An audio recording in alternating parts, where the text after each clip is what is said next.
There's a real recognition that we can't continue to work in our own bubble, basically. So we are going to have to do a lot more collaboration with others who work in different fields that relate to the work that we do. So things like working more with the private sector, because most evaluation is done in the public sector at the moment. So I think we are going to have to change not only how we work and how we approach the work that we do, but also who we work with. So there's a much wider set of skills that are going to be needed now and in the future. And I think we're realising, or we have realised, that we don't currently have that full set of skills that we need to address the issues. We now have the technology where we can much more quickly get feedback from people on the ground.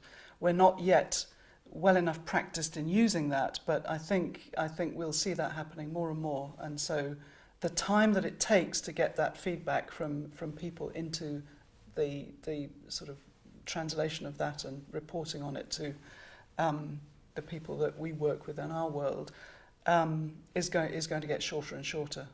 So we're moving away from the types of evaluation that we've been doing that's taken 1 year, 2 year, 3 years before we've got that feedback, to a much shorter cycle. So I think we're seeing shorter run without losing the quality of what we're doing, because our responsibility is to make sure that the information that we provide is relevant, accurate, reliable, credible, and therefore used. And there's a much closer working now between public and private sector. I think there's a lot that we can learn from them and they can learn from us.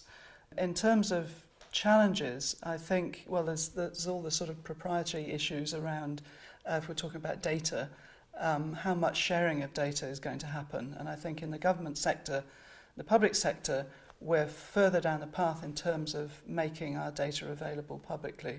And I think if we're talking about using things like big data, then we have to negotiate the possibility of that being made available for doing good, actually. So not just for commercial advantage, but for social good.